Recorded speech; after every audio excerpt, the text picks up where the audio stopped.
If you travel south from Cox's Bazar, a small port city on Bangladesh's southeastern coast, the drive along the world's longest natural beach seems rather pleasant. Scenic, even. But an hour into the journey and it all begins to change. The roads get narrower and muddier. The beach disappears.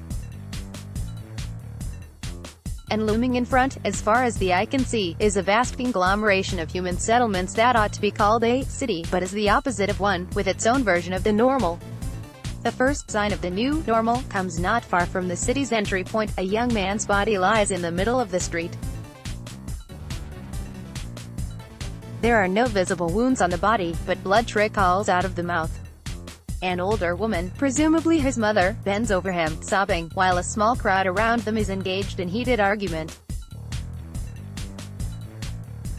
Not only are altercations common, but they often end in violence, say aid workers stationed at the largest refugee camp in the world. Early this month, the head Maji of Balakali camp, 35-year-old Arifullah, was hacked to death by unknown assailants. In January, another camp leader, 60-year-old Yusuf Ali, was stabbed to death. Days before Ali's death, Mohammed Yusuf, leader of the neighboring Thangkali camp, was shot dead. The police and aid workers say a struggle for control of supplies to the camps is behind much of the violence. We are advised not to get involved in fights within the camps. They often turn ugly and there is nothing we can do, says a social worker who landed in Cox's Bazar 3 months ago to work in the refugee camps. As of June 21, over 706,364 Rohingya Muslims had fled Myanmar since August 25, 2017, when the country's army began a brutal campaign of violence against the community. The mass carnage was described by the United Nations as having all the hallmarks of genocide. The vast majority of the population that escaped across the border into Bangladesh were accommodated in the Kutupalong Balakali refugee camps in Cox's Bazar district. The shelters in the camps, numbering 27 in all, are made of bamboo and tarpaulin, since conventional or permanent construction materials are not permitted for what is supposed to be a temporary living arrangement for non-citizens. According to the UN Refugee Agency, 919,000 Rohingya, including those who had arrived in earlier waves of exodus, live in these makeshift shelters built on muddy hillsides. The camps, spread over more than 1,100 hectares, all sprang up in a matter of 6 months. About 4,000 acres of green forest surrounding the Teknaf Wildlife Sanctuary and Himchari National Park were leveled to make way for this refugee city.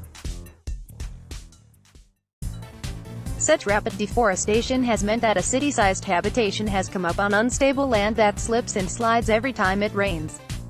It doesn't help either that it is close to the Bay of Bengal, one of the most cyclone-prone regions in the world. The Joint Response Plan (JRP) of the UN Refugee Agency estimates that it will need $951 million for a variety of projects necessary to make the camp city habitable. These include supplying 16 million liters of water per day, 12,200 metric tons of food per month, and constructing 50,000 latrines and 30 sludge management facilities to process the 420,000 kilograms of feces produced per day. As of June 21, it only had 22% of the required funds. But the top priority right now for the UN and aid agencies running the camps is to protect the refugees from the damage that the monsoons are bound to wreak. A spokesperson for Médecins Sans Frontières says the humanitarian aid organization is preparing for a massive cholera outbreak, a possibility, given that the hastily built latrines have begun to overflow and contaminate water wells. As of June 29, 3,859 acute watery diarrhea cases were reported from June 14 to 24. The rains have already caused damage to infrastructure. Heavy rainfall earlier this month disrupted services in 12 health centers. From June 22 to 27, the 252 millimeters of rainfall caused havoc, especially on June 24 and 25, when the camps had to withstand not only floods but also windstorms and landslides. About 32,000 refugees had to be relocated. After having rushed to build toilets, aid agencies are now scrambling to dislodge and decommission nearly 30,000 latrines, which are at risk of flooding. Administering a city-sized population without the kind of infrastructure that a city requires is no easy task. And if security, sanitation, and primary healthcare, essentials that most residents of functional cities take for granted, are precious commodities here, it is not for want of trying. These camps are not like an ordinary city, says Shamimulhaq Pavel, the camp in charge, CIC, for 5 of the 27 camps. He works for Bangladesh's Refugee Relief and Repatriation Commission, RRRC, which is responsible for running the refugee camps. Given that the Rohingya are officially stateless, the RRRC's ambit is a combination of disaster management, foreign affairs and home affairs. The bureaucrat appointed by it, picked from the Bangladesh civil service, has the sole authority for all things that happen inside the 27 camps.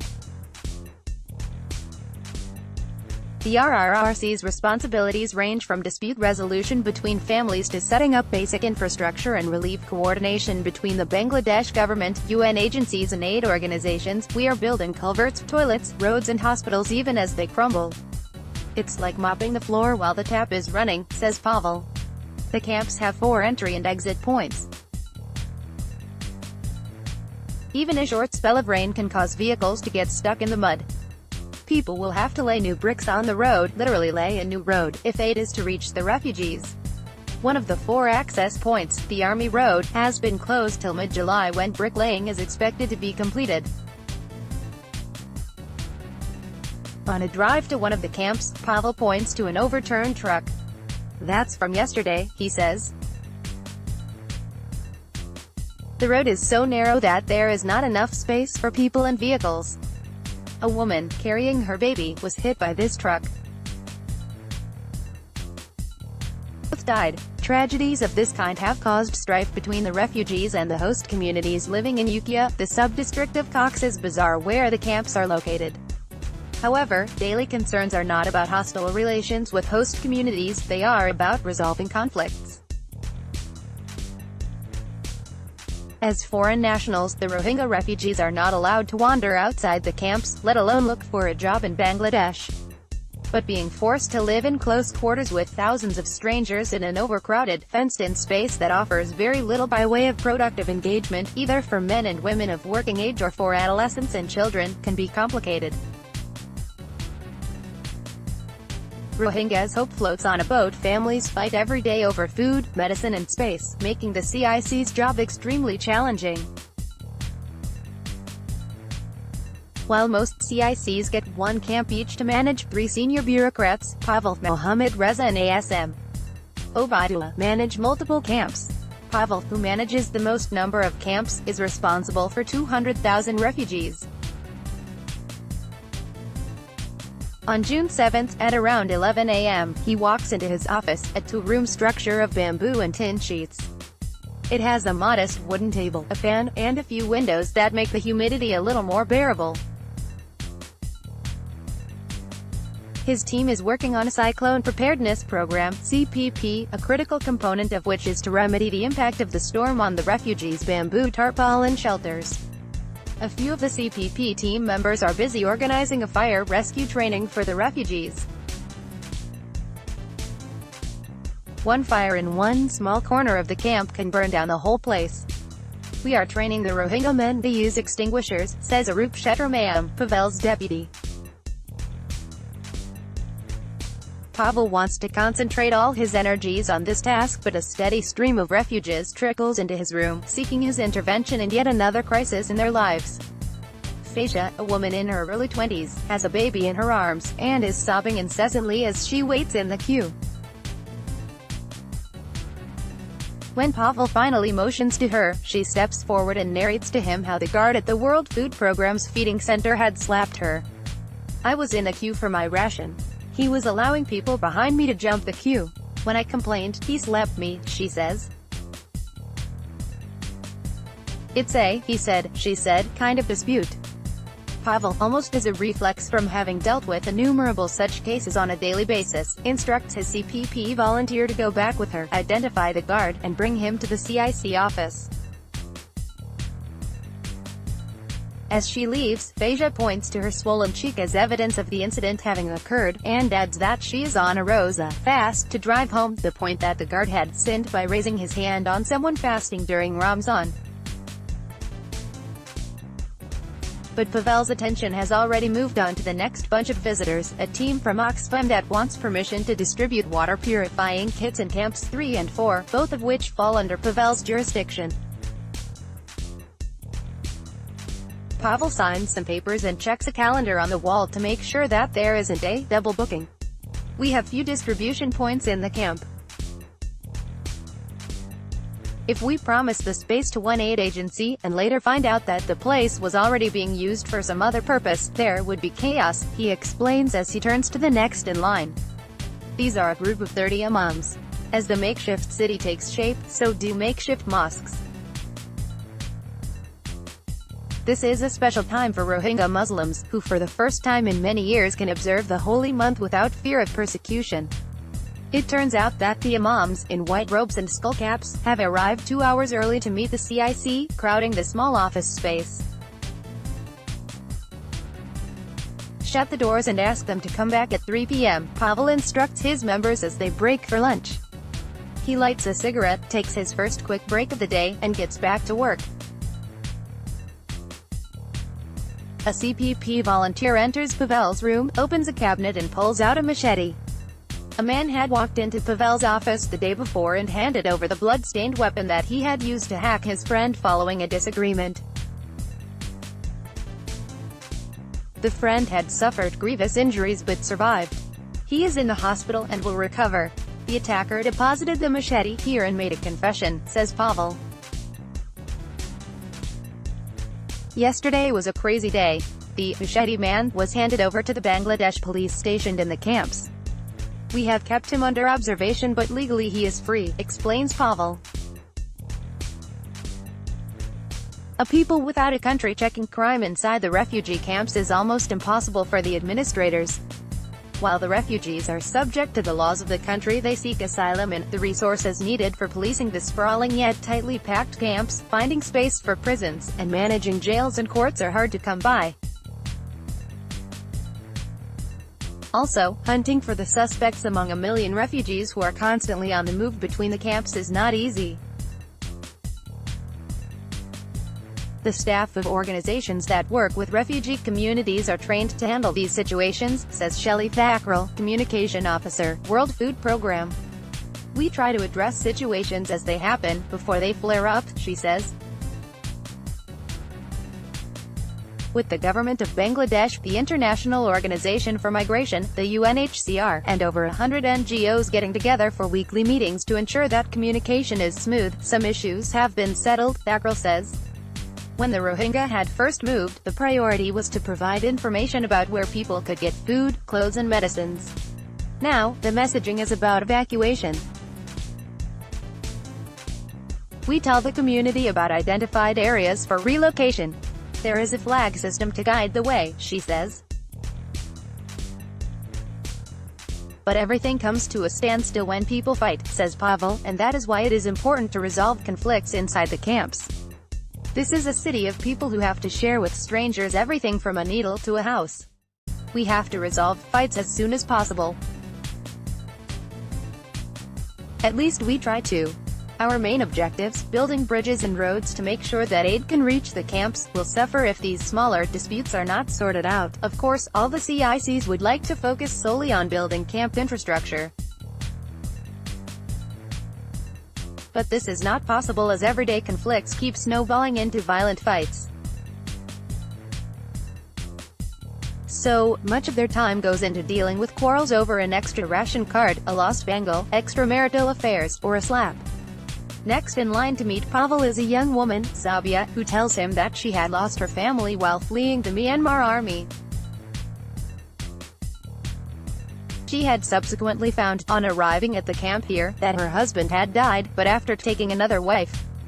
She now lives with her grandson in a different house in the same camp as her deceased husband's new wife. Her problem is that there are now two families on the same ration card. A man taking on a second or third wife is quite common among Rohingya. Because polygamy is accepted, these cases are often complicated, explains Shetromayam. The Rohingya have faced so much food insecurity that they want to get extra ration cards when families split. Sometimes families come here and separate, or tell CICs that they have separated, so that they can get 2 cards.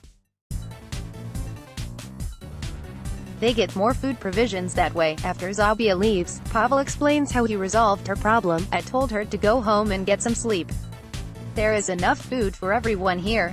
No one will starve in these camps. Meanwhile, the CPP volunteers come back with the guard who had allegedly slapped Faja. She also returns, with them, still crying. The guard denies having slapped her. By now it is 4 in the afternoon, and this dispute is in its 6th hour. Faja has also added another layer to her story. When she was slapped, her nosepin came off. Among Rohingya, like in many Asian countries, a nosepin signifies that the woman is married. It is a part of traditional bridal jewelry and is considered auspicious. My husband is not letting me back in my house because I lost my nosepin, Faja tells the officials. Pavel takes a deep breath and pauses for a minute to consider a fair resolution. He then speaks crisply to the guard. It's a hot day. People have to line up for hours to wait for rations. You cannot let people jump the queue. You cannot hit people. Then to Faja, you cannot hassle the guards, they have a stressful job. Hundreds of people are waiting in queues patiently.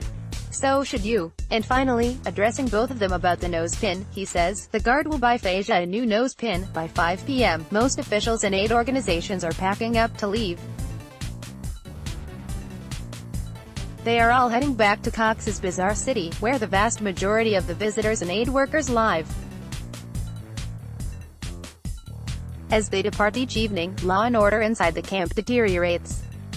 Pavel will discover the extent of this breakdown when he returns to work the next morning. For now, the dark clouds hovering over the camps are the biggest threat. Pavel is nearly done wrapping up work for the day when a couple walks in. They lay a thick file of papers on his desk, and as the man begins to talk, the woman starts crying. She has a swelling in her stomach. She is in pain, but we can't take her out of the camp for treatment, says Tahir, the husband. Pavel scans the prescription, which reveals that the woman has hepatitis C.